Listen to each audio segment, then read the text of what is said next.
what happens is if you say you eat a meal at 9 o'clock at night and then you go straight to bed, that meal is not being processed. Because we're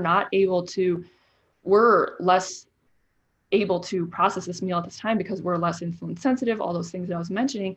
But then you fall asleep and then people will freak out because you'll see a huge glucose spike occur in the middle of the night when they're sleeping. And they wake up in the morning, they scan their CGM and they see that, and I think they're totally freaked out. But it is so common, and it's something that you can make tweaks to. So I think the two major things that help with this are you can either push your eating time to earlier. So you can eat earlier, say if you ate at 9 and you had that poor response, try eating earlier at 6 o'clock or even pushing it back to 5 o'clock. And then I usually suggest waiting at least 3 hours before going to bed so that you can try to process that meal.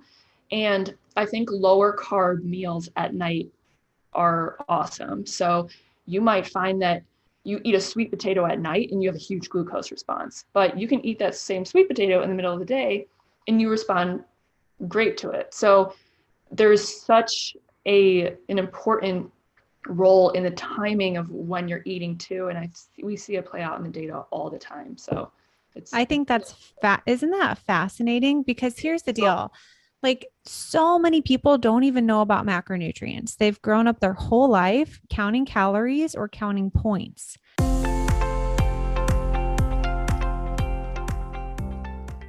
Hey there, and welcome back to the Reshape Your Health podcast. Thank you so much for tuning in today. Give yourself a little pat on the back for being here, for showing up for yourself, and for learning something new. Your brain needs that praise and positivity to make healthy habits stick. Now, we just finished up the spring enrollment period for my private weight loss membership program, Weight Loss for Health. And I just wanted to thank everyone who went through the free Weight Loss Breakthrough Challenge or attended my free training to unlock your metabolism.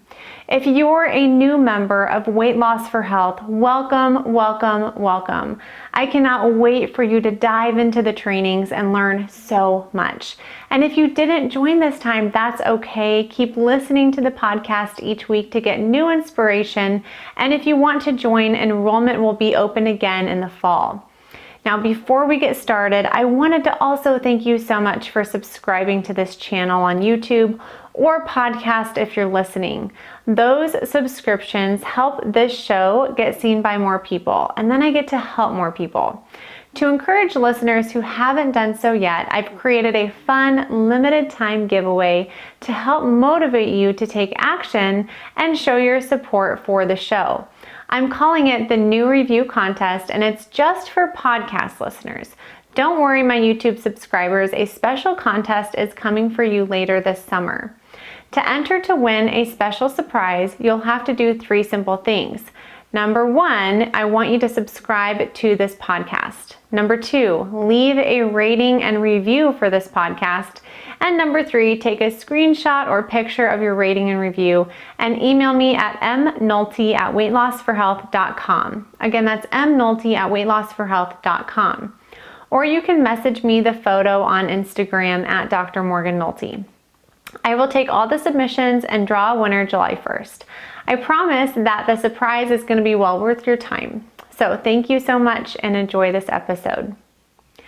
What if I told you you can still have carbs and lose weight? That it's possible to reduce the impact carbohydrates have on your blood sugar. When you eat them, what other foods you eat, and what you do after you eat carbs all impact your blood glucose response. It's possible to hack this response so carbohydrates have a lower overall glucose and insulin spike. In the long run, this is going to help you lose weight, keep it off, and prevent disease. An idea that I love from the book Atomic Habits by James Clear is that the reward for a bad habit tends to be in the present, and the cost of a bad habit is in the future. For example, let's say your bad habit is eating a donut after church. That chocolate-covered donut with sprinkles tastes great in the moment, but your insulin and blood glucose will spike and ultimately cause weight gain and contribute to disease. But your brain doesn't care. It just wants that chocolate glazed donut and that rush of dopamine, your feel-good hormone, that it gets when it has sugar. But what about a good habit? Good habits don't usually feel good in the present. Their reward is in the future. Skipping the donut isn't very fun now, especially if people around you are eating them. But if you skip one donut a week for 52 weeks, you're saving almost 5.5 cups of sugar per year. Now, maybe you're farther along in your health journey and you're past the donut at church phase, but maybe your habit is a banana. And for the record, I eat bananas just in moderation and not by themselves. Eating one banana a day adds up to 3.75 cups of sugar a year. Just replacing that banana with lower sugar blackberries, raspberries, or strawberries is a simple thing that you can do to improve your blood glucose. But you don't think about that when you're eating the donut or you're eating the banana. And it took me a good 5 minutes to calculate that math. What if there was an easier way to instantly see how food impacts your blood glucose? Seeing the instant impact flips the habit script I was talking about. It brings the consequences for the bad habit to the present. You immediately see the spike in blood glucose, and the reward for the good habit comes to the present. No blood glucose spike. This kind of instant, easy data can be powerful and motivating to change your behavior. We often dismiss small choices because they don't seem to matter very much in the moment. But my friends, small choices add up to big results. The only thing you have to give up when losing weight is giving up. If you've ever tried a really low carb diet or keto and didn't feel like you had enough food flexibility or variety to sustain it, you're going to love this episode. Today you're going to hear from Molly Downey. She's a registered dietitian who specializes in glucose control, metabolism, and weight loss. She currently works as a dietitian at Nutrisense, a health technology company which leverages continuous glucose monitors, also known as CGMs, as a way to optimize diet, health, and overall well-being. Now, you may have believed that it doesn't matter when you eat or what you eat, as long as you stay under your calories or points in a day. I'm sorry to say that that is not based on science. Weight loss is about hormones. Specifically, it's about insulin. And you're going to learn today how the type, amount, and timing of foods we eat impacts blood glucose. My members of Weight Loss for Health know I'm all about science, because when you understand the science, you're so much more motivated to change your behavior. There's no hiding from your hormones. I know this may be a paradigm shift for you, from points, calories, red, yellow, green foods. Hello, food is not a stoplight, to macronutrients and hormones. But I promise, once you learn how your body works, you can let go of all those old diet rules mushing around in your head. Weight loss is going to become simpler and more straightforward. The quality of your questions determines the quality of your results. And when "how will this affect my insulin?" instead of "how many points or calories does this have?" becomes your new litmus test for healthy choices, you're going to get better results. When it comes to long-term weight loss, I truly believe, again, knowledge is power. And this episode is loaded with so much great information. I know you're going to walk away from it with tangible things you can start doing today to improve your blood glucose. And this is not the common stuff that I usually talk about. In this episode, we cover which macronutrient you should eat first during your meal to lower the overall glucose impact of that meal. How to lower your morning blood sugars, also known as the dawn effect. Why eating the same meal at a different time of day can impact your blood glucose differently. Why eating several small meals a day is bad for blood glucose and weight loss. How and when to break your longer fasts. Why you can't maintain your weight with the same diet at age 60 as you did at age 40. And so much more. I know you're going to love Molly's tips, so let's dive in. Molly, thank you so much for joining the Reshape Your Health podcast. We are so lucky to have you, and I know this is going to be a really great interview. Yeah, thanks for having me, Morgan. I'm excited to talk with you. We have so many cool things that we can kind of go over in regards to blood sugar, diet, and different lifestyle modifications that can help you optimize your health. So hopefully we can get into more detail with everything. Yeah, I know we did quite a bit of prep for this interview because there's a lot of things to cover. I want you to start just by giving our listeners an overview of who you are, why you chose your profession, and how you help people through the company that you work for, which is called Nutrisense. Yeah, of course. So I am a registered dietitian and I work for Nutrisense, as you mentioned, and we are just a health technology company. And what we do is we leverage continuous glucose monitors. So I'm going to refer to it as a CGM. But essentially, this provides real-time data and insight into your body. And we're using glucose as a metric to identify the different variables like the foods that you're eating and exercise and sleep and stress. All of these different things have play a role in your overall health and your longevity. And, they're just ways, what we're doing is we're just putting a preventative lens on how we're identifying this metric. So I think with a lot of people, they'll think of blood sugar and they'll think of diabetes, where, at Nutrisense, we deal with a lot of our customers. They do have diabetes, but a lot of them are pretty healthy and they are just looking to optimize their health. And I think that glucose is just such a great metric for that. So, but I personally got interested in all this myself. I knew that I wanted to work in preventative health from earlier on. I think just being in school and, you're taught that these foods have a healing effect on the body, and you can see that you can either delay the onset of a disease or you can delay the progression of a disease. So I just thought that using food as medicine was so impactful and so cool. But it was kind of disappointing when you go out into the field because you're not really using it in that sense, like food as medicine. If you are, like, most dietitians will work in an inpatient setting, so you're in the hospital, and at this point you're dealing with a lot of patients who are already in a pretty, poor state metabolically. They're in the hospital, so there's something that happened. They're focusing on these major complications with either diabetes or cardiovascular disease. And what the dietitian is doing is they're just going into the room for 5-10 minutes, reviewing this worksheet or some basic generic nutrition information with this person who's not attentive at that moment in time, right? They're sick. There's so many other things. They're stressed. They're in the hospital. Exactly. Not a learning environment. Totally. So it's just not a place where they, are receptive. And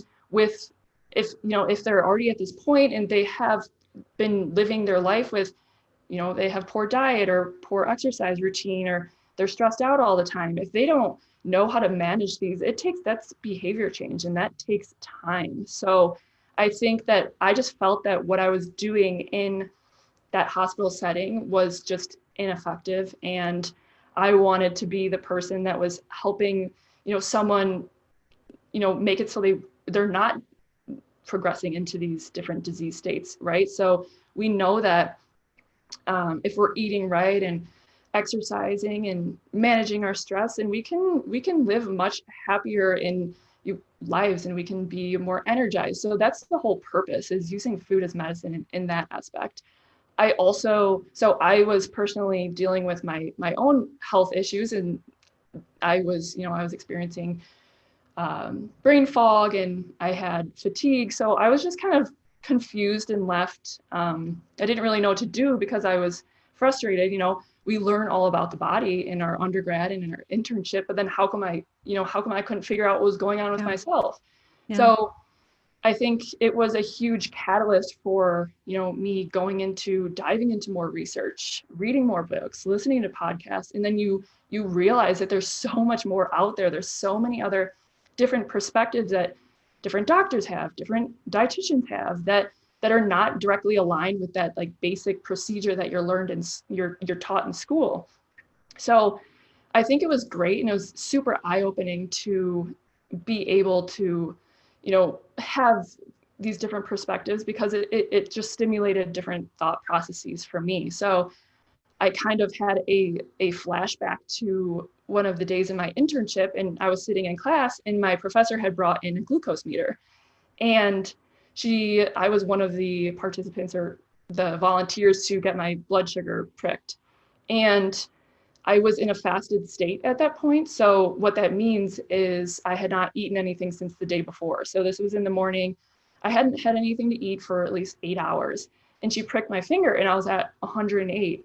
And yeah, it was high. And for anyone who doesn't know the general reference ranges, for a fasted level, we're looking for levels in the 70 to 90 range. So the fact that I was in 108, that was concerning. So my professor was very concerned. She was like, Molly, you should probably go follow up with this. But I didn't at the time, but it always just sat in the back of my mind. And I finally, 2 years later, I bought a glucose meter off Amazon and I started testing my blood sugar. And what do you know? My fasting levels are high. I have poor postprandial responses. And this was just mind blowing to me because I grew up playing sports. I was an athlete. I was always eating healthy.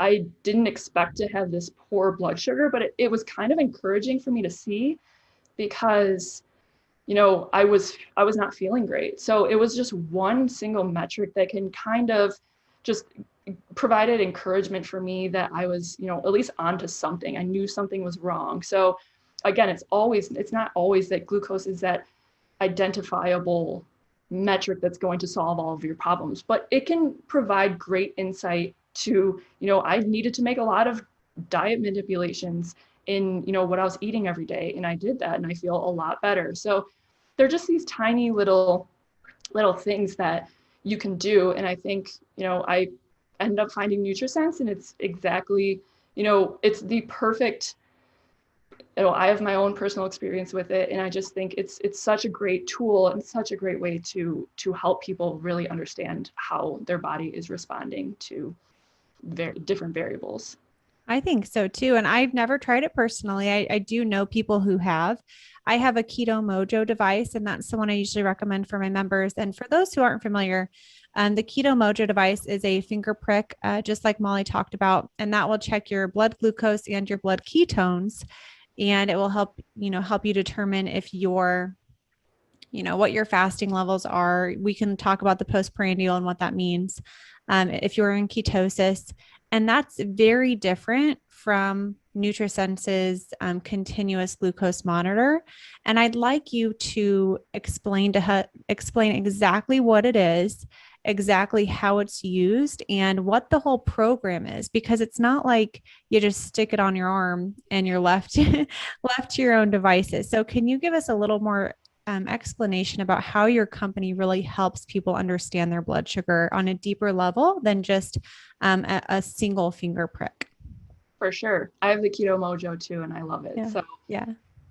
So if you're looking at, it's the continuous glucose monitor is what we use. So essentially what you do, if you sign up for Nutrisense or you get a CGM from somewhere else, what you do is you apply it on the back of your arm and it stays there. It's just a sensor and it stays there for 14 days. And it continuously monitors your glucose 24 hours a day, 7 days a week. So you get that full comprehensive view of what's going on in your glucose. So basically, we're identifying more trends than you would if you were just doing a finger prick. So what you were saying, you might do one single prick and you might get your fasted levels, but there's so many more nuances to your fasting glucose, and you can identify that pretty much in about 5 days, just a couple days wearing the continuous glucose monitor.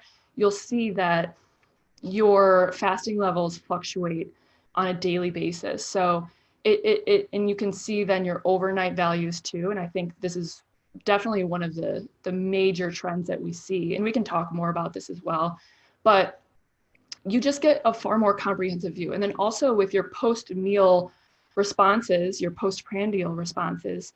So if you eat something, you're going to see way better, what is actually going on. So you'll see how high your glucose spiked. So maybe it went to 160 and then it didn't come back down for 3 hours. So we're identifying more so different trends. So with a postprandial or a post-meal response, generally speaking, we don't want it to go beyond a threshold of 140 milligrams per deciliter. And then we want our levels to then return back to baseline in a matter of 2 to 3 hours. So there's different other implications that come about if, your levels are spiking higher than that, or if they're more prolonged responses. So we really get to see that data in the CGM. So it's really great. But so with our sensor in particular, it hooks up to our app. And in our app, you see a graph view of your glucose for that period of time. And you're also linked up with the dietitian. So a lot of people going into it, they might not have any idea what this data means, or Right.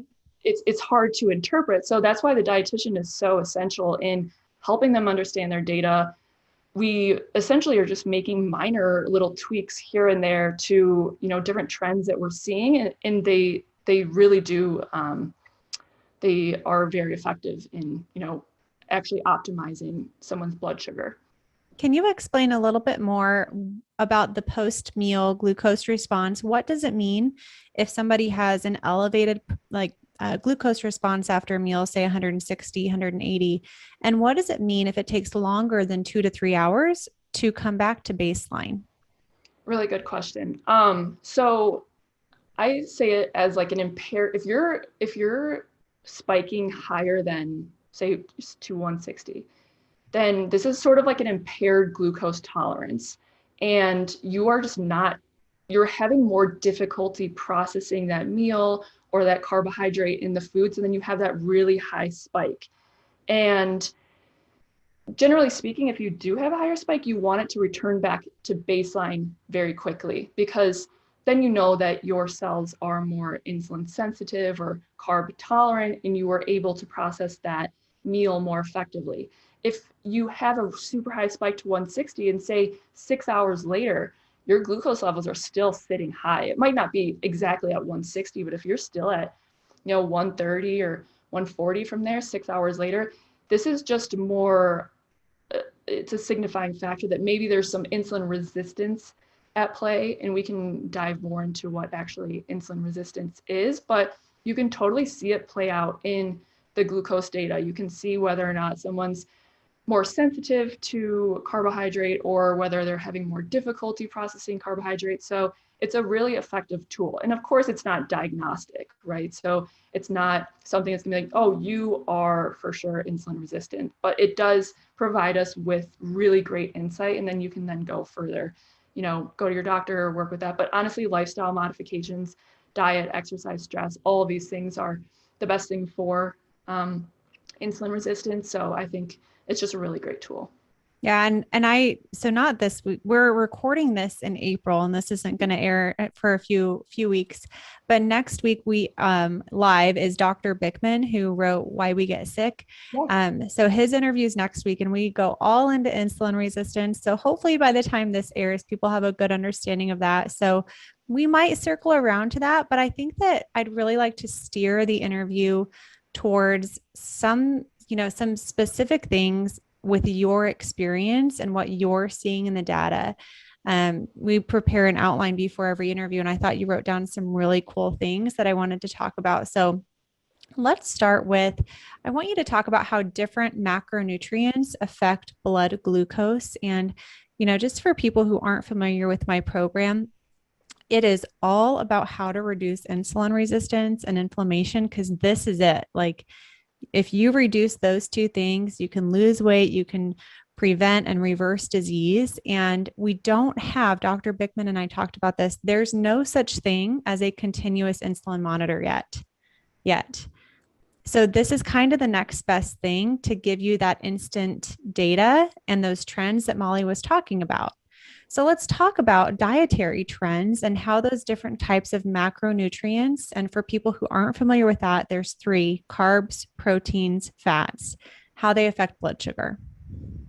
Really great question. And I think Dr. Bickman will probably do a way better job of discussing insulin resistance. So I think it's a good idea to focus then on just the macronutrients and what we're actually seeing in the data. So for what you're glucose is going to be most responsive to is carbohydrate. So if you have a high carbohydrate meal, say you just eat a piece of bread by itself, you might see a glucose response, right? And it just depends on the person. I have seen some people who they can eat a piece of bread by itself and they might not have a huge response. Whereas if I ate it, I would have a huge glucose response. So what this means is it doesn't mean that you can never have this food again.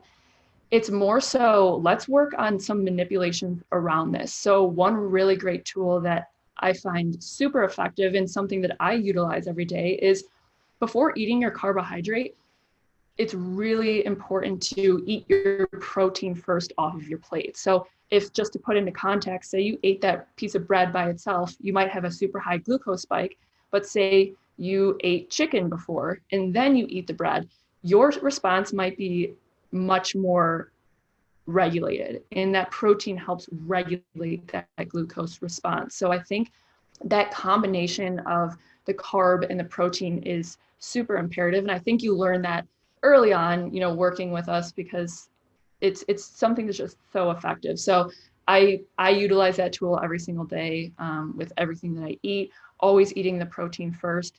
I think even, the snack ideas. So if you're eating a banana, maybe eating a hard-boiled egg before, you might regulate the glucose response. Or if you're eating a full meal and say you're eating a piece of fish, you have broccoli on your plate and some rice, if you eat the rice off of your plate first, you might see a higher glucose response than if you eat the same meal the next day at the same time and you eat the protein and veggies first, then you eat the rice. Your response will probably be much more regulated. So again, it's that protein combination.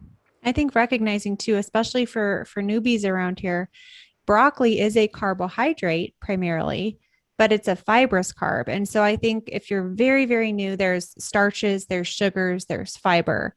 And it's the fiber really, do you see that impact blood glucose at all besides slow it down? It usually just slows it down. Okay. Versus the starches and the sugars will cause a higher spike. Okay. Yes. Just so that everyone kind of is clear on that. So I want you to talk about what then do you recommend? Do you always recommend pairing a carbohydrate after the protein, maybe after the fat as well? Pairing carbohydrate with some sort of protein and fat at every meal, every snack? Yes, pretty much, especially if you are someone who's more responsive to carbs by itself, like you will recognize that within a week, whether if you're responding to a carbohydrate poorly. So again, it doesn't mean that you can't have it. I think there's different techniques. So that protein pairing is just one technique that I use. I've also seen a lot of benefit from drinking apple cider vinegar beforehand. Yeah. So I use that a lot. And I always thought it was just kind of like a myth, but it totally plays out in the data. And I'll just put 2 tablespoons and I'll mix it with water. Maybe I'll do some lemon juice, but drinking that even 15 minutes before you have a higher carbohydrate or even just a larger meal in general, it can help regulate that glucose spike. Another real cool thing is when we work out, our bodies are far more insulin sensitive in that post-workout period. So you might, again, let's refer back to that bread example. So you might eat that, you might have a spike, but say you work out beforehand and you have a pretty intense, solid workout, and in that after period, then you eat that bread, your response, you might be able to tolerate that glucose in that bread much more effectively because you are just more insulin sensitive at that point. So I think that's another cool technique. And another thing, if you have a higher glucose spike, going for a walk is incredible. So I think so many people undermine walking, but it is so awesome for glucose control.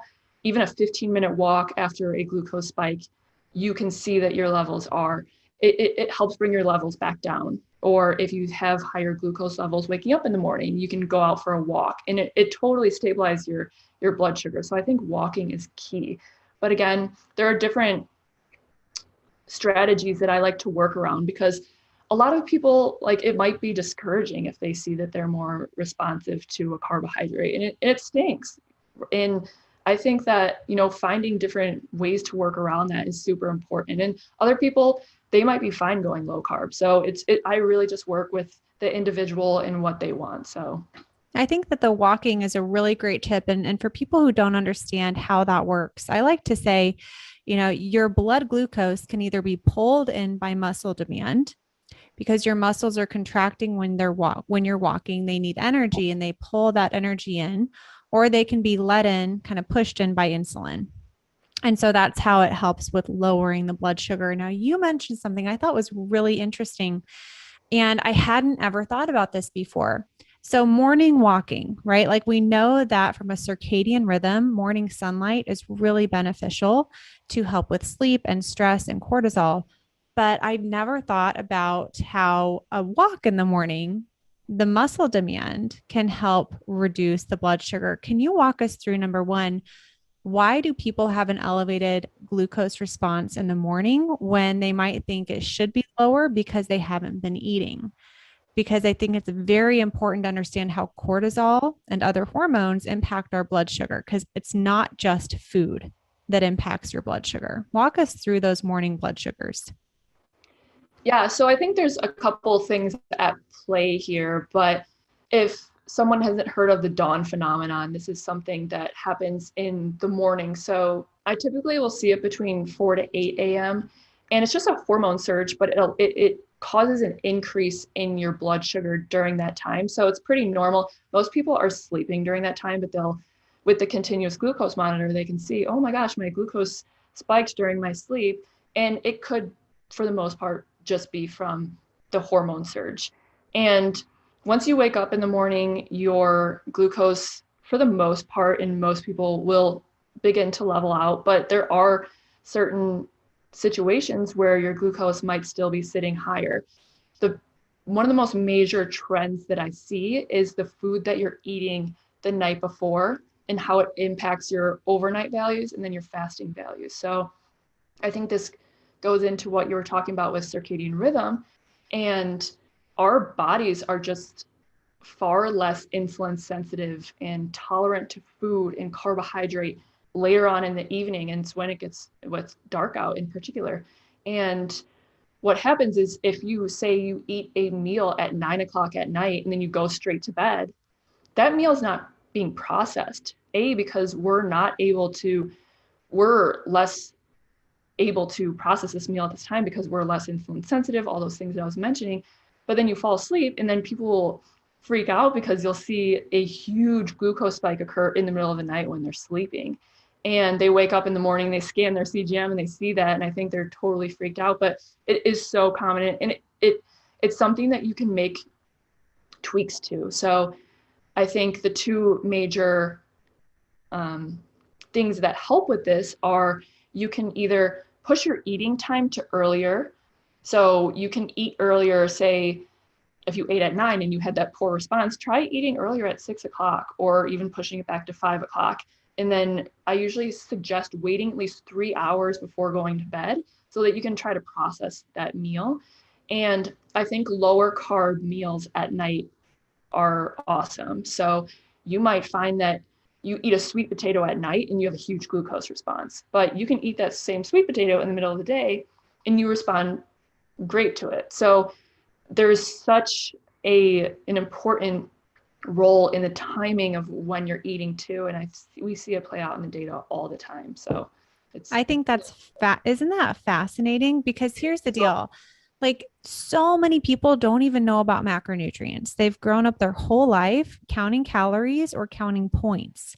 And that's why I say those are so ineffective. So one of my new clients I'm not here to, diss on any program. They were on Weight Watchers for 15 years and they were having a breakfast that had 4 grams of protein. And they were eating a lot of 0 point foods that are high in carbohydrates, right? Fruits and vegetables are primarily carbohydrates. And so I think the problem when you're focusing on low calorie, low point foods is that those foods, are primarily carbohydrate foods. And when we're focusing so much on calories and calorie density, you're missing protein you're missing healthy fats. You're missing these really important building blocks for your muscles, for your cells, and for your hormones. And so I think that's why understanding macronutrients is so much more beneficial than counting points or calories. And I use the Carb Manager application. That's the one that I typically recommend for people. And they're just shocked when they start tracking their food and they're like, wow, I'm a walking carbohydrate. And I'm like, aren't we all when we start learning on this journey? So I'm really glad that we're kind of getting this word out there. But I wanted to dig a little deeper into meal timing, because this is something also when you're focusing on a points or calories paradigm, that it doesn't matter. You can have food whenever you want, as long as you don't go over your calories. You can have as many points as you want throughout the whole day. That's not how our bodies work. So can you explain to us what you're seeing in the data when people are using intermittent fasting and different types of fasting schedules, what you see, and the best way to break a fast to prevent that glucose spike, because we are more sensitive to insulin and all those things at the end of a fast? Walk us through the meal timing component of blood glucose. Yeah, for sure. So I think there are different ways to intermittent fast. And I think for the most part, and what I see in data, if you're just doing a basic like 16-8 method, whether you're male or female, I would say that it works pretty well. You know, some people struggle, and if it's not for you, it's not for you. But I always suggest at least trying, especially with weight loss, because it can be super effective. I think where a lot of people mess up, they think that, oh, this is my eating window. I'm going to eat multiple times, throughout the day. But what this is doing is you are then stimulating your insulin response every time that you're eating this meal. And if this is consistently happening, say every 2 hours during your feeding period, your body's in a constant state of fat storing mode, because insulin is an anabolic fat storing hormone. So it kind of contradicts that whole, if we're working with intermittent fasting for weight loss, then you are eating consistently in that time period. You're not allowing your body the rest that it needs. You need that metabolic rest in between. So say I usually recommend, if I'm seeing those consistent snacks and meals that are occurring in that feeding period, then I will have them, maybe let's just stick to 2 or 3 meals a day, and let's just make sure that they are well balanced, and you have, a solid protein. If you want to incorporate carbohydrate, you can, or some non-starchy veggies, or some healthy fats like avocado. So I think it's better to have that balanced meal, and then it keeps you full longer. You're not having these cravings constantly throughout the day. So I think people are pretty much mind boggled by that. But I would say that with intermittent fasting, like glucose data doesn't, like you won't see, like you can still see higher levels, like just from an intermittent fast, because it's kind of just like maybe someone will stop eating at night and then they'll reintroduce, or they'll have something to eat in the morning. But it's definitely more with the extended fasts. So this is if someone's going 24 hours or up to 3 days. And some people do this, and it helps a lot with insulin resistant people. So, but we're a bit more technical on who we work with. Sure. Yeah. But essentially, when I see an extended fast, like I'll see glucose levels lower pretty significantly. So, and it's with these extended fasts, or even, an intermittent fast as well. Well, how you break that fast, like what you're asking about, is so important. So I will see someone do, a 24-hour fast, and then they break their fast with, say, a sandwich or something, and their blood sugar spikes like crazy, because you're going 24 hours of being in a preservation mode, right? So your body's trying to preserve the energy that you have.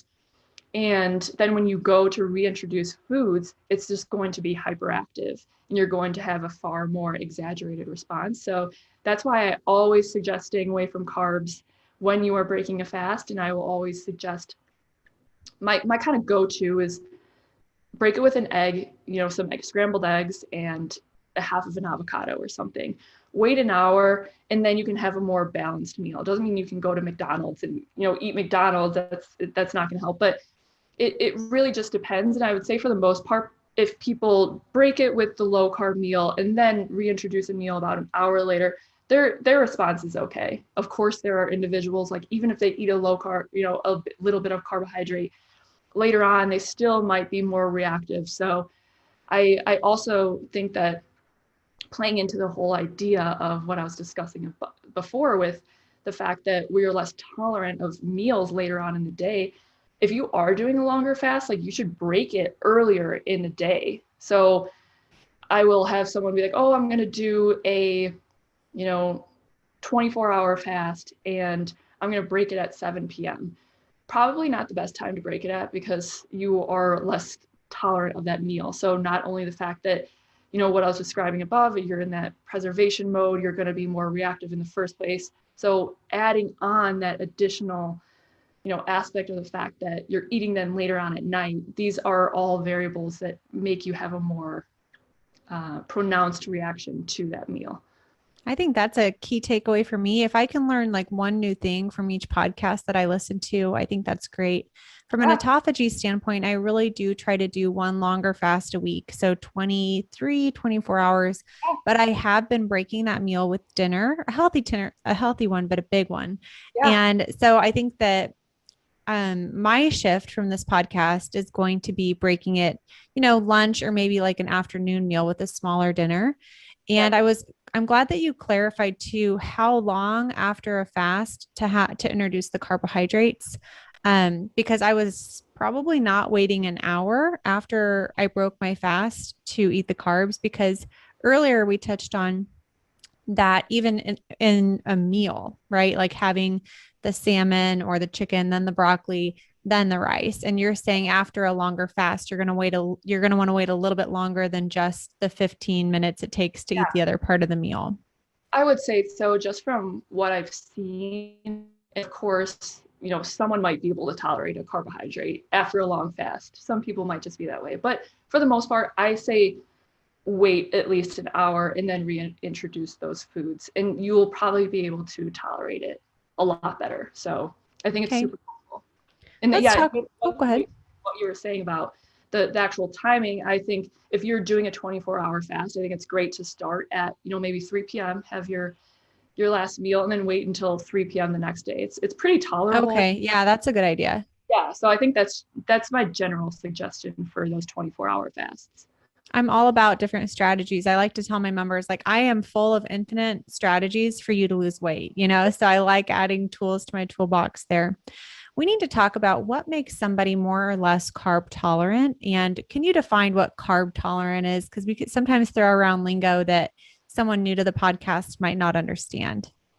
Yeah. So I think if you're able to carbohydrates, that means that you can have a meal has carbohydrate in it, and maybe you're only spiking to 110, and then your body comes back down really quickly. So if you have more of an impaired glucose tolerance, then your blood sugar might spike way higher from that exact same meal, and it might take longer to come back down to baseline. So essentially, I'm not so sure we exactly know the mechanism to why you might have that impaired glucose tolerance, but there's usually some hormonal factor or underlying issue at play. A lot of women, especially if they have PCOS, I'll see all the time that they have an impaired glucose tolerance, or they're more prone to insulin resistance. So I think it's just that interplay of hormones for them that might make it so they cannot tolerate them as well. But I would also say that it's kind of like that first initial metabolic dysregulation that you might see, right? So from my perspective, I was noticing that I have poor glucose tolerance, and that if I left that, untreated and just let that play out, and I was, eating 3 high carb meals a day, I was probably having 3 high spikes a day. Yeah. Then eventually over time, I'm just overproducing insulin. You can have a decrease in insulin sensitivity. And I think it just progresses into a worse state. And, it could be that I would develop, insulin resistance down the road. So again, I think managing those spikes is like step one. Well, do you think age plays a part of it? The older you are, the less glucose tolerant you are.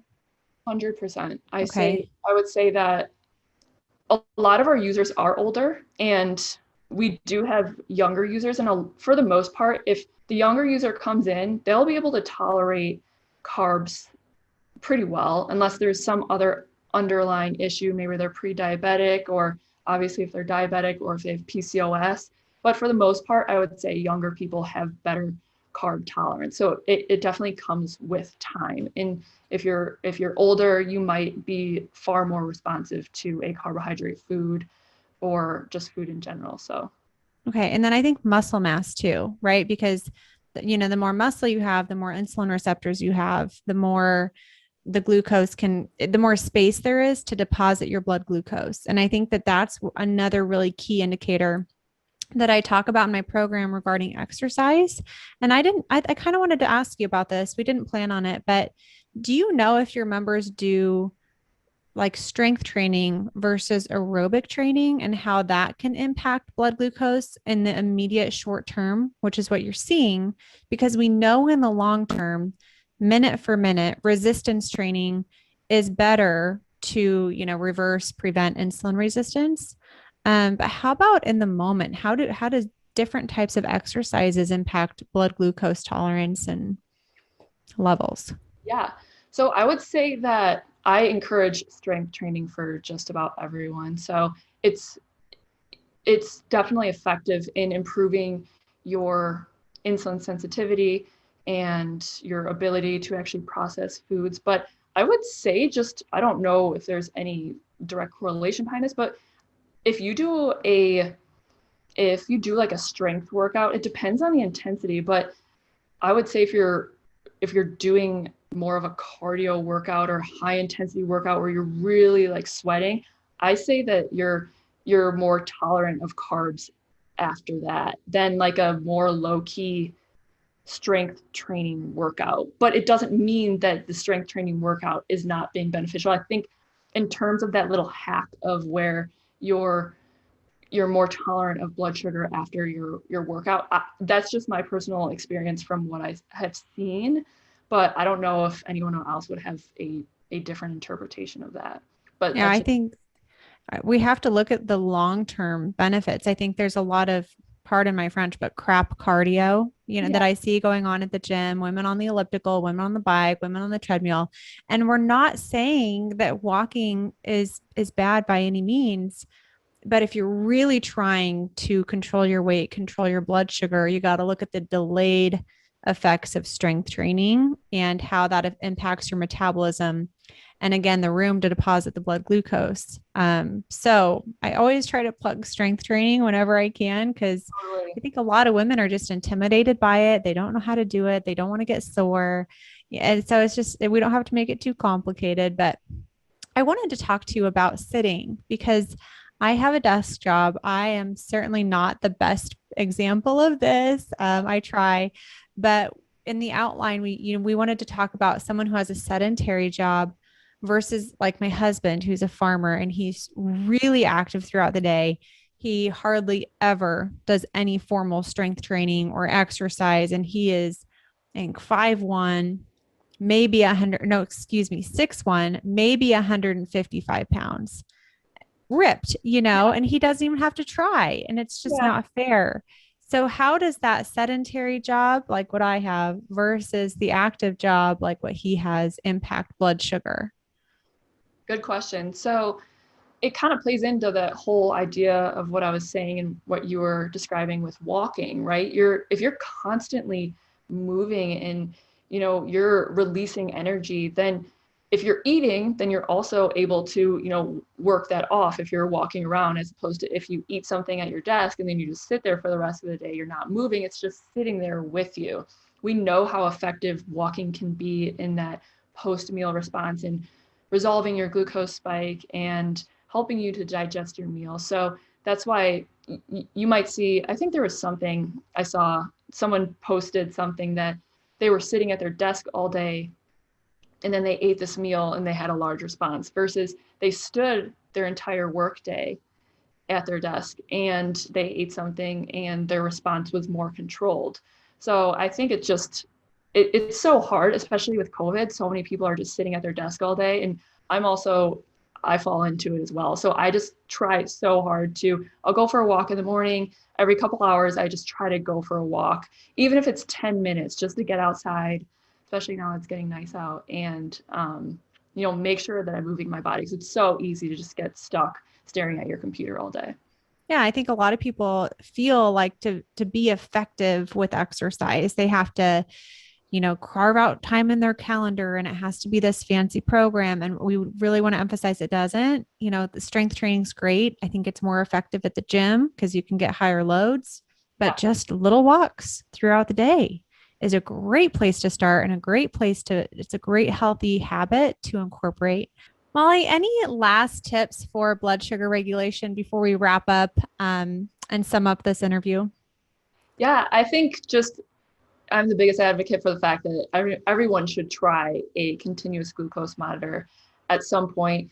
Even if you do Nutrisense, you can do a 2-week program. So you can just sign up for the 2 weeks. If, you might find that your blood sugar is okay. And I think that would be encouraging to know that you're kind of on a good track. But maybe you discover that there are some things that you could work on, and then maybe you can work on, wearing a continuous glucose monitor for a longer period of time. So I think just everything is individualized and it really just depends on the person. So I think hopefully anyone listening to this, they can take some of the tips that I've suggested into consideration, like going for a walk after you eat, or in the morning, or you have your dinner, even going for a walk afterwards. It's super helpful. So all these little hacks and tips are very helpful in optimizing your blood sugar levels. Yeah. And just to sum up a couple of my other favorite ones, if you're doing a longer fast, you're suggesting maybe try going like a 24-hour, like I do, 3 p.m. to 3 p.m., break it with something really low carb, then maybe an hour later, have your main meal. Don't break a fast with carb, pretty much ever, and eat your carb, like if it's a rice or quinoa or sweet potato, after your protein, after the healthy fat. Any other really good tips you talked about the walking, especially in the morning, to handle that, the dawn phenomenon, I thought was a really good tip. Yeah. Anything And I else you can think what of? you were saying too, with like the sweet potato and quinoa, you can try having it earlier on in the day. So Oh yeah. Yeah. eat it, say you are wearing a CGM, you eat it, you see a very high response. Doesn't mean you can't have it. Try it again the next day earlier on, and you might be able to tolerate it a lot better. So That's an excellent tip. Yeah, timing's key. Yep. Sure. Especially for those carbs. Well, Molly, thank you so much. Can you tell us how we can get in touch with you in Nutrisense? Yeah, so you can visit our website. It is just www.nutrisense.io. So you can see all the different programs that we offer there and just kind of explore our website. And then we also have an Instagram account. It's Nutrisense.io. And then we're also on Facebook as well. So you can always get into contact anywhere there. Awesome. Well, thank you for sharing all of your experience, especially these carb hacks, so that we don't feel like we have to completely get rid of carbs. We can make a couple tweaks and really impact our blood sugar and our insulin and our weight loss and our health. Thank you again. Of course. It's so nice talking to you. You too, Molly. Bye. What did you think of today's episode? What's something new that you learned? I always like to encourage you to take action from these episodes. Change won't happen from osmosis. You've got to do the work. But remember, my friends, slow and steady wins the race. So what is just one way you could optimize your carb intake this week? Maybe eating your protein first and carb last. Going for a short walk after one of your meals. Maybe first thing in the morning. Reducing added and refined sugars. Breaking your longer fast earlier in the day, or maybe breaking your longer fast with only protein and fat, then waiting an hour to eat some carbs. Wherever you're at in your health journey, there are some takeaways from this episode for you, but just pick one because consistency is key. Remember about the new review contest for this podcast. To enter to win, you'll need to do just 3 simple things that'll take you about 5 minutes. Number 1, subscribe to this podcast. Number 2, leave a rating and a review for this podcast. Number 3, take a screenshot or picture of your rating and review and email me at mnolte@weightlossforhealth.com. Again, that's mnolte@weightlossforhealth.com. Or you can message me. I'm on Instagram at Dr. Morgan Nolte. And I'm going to take all those submissions and draw a winner July 1st. It's going to be well worth your time. And if you want to connect more on social media, you can find me on Instagram. Again, that's at Dr. Morgan Nolte. I always love hearing your takeaways from these shows. So take a screenshot of this episode and tag me so I know what you're finding most helpful. All right, I will talk with you again, same time, same place next week. Bye for now.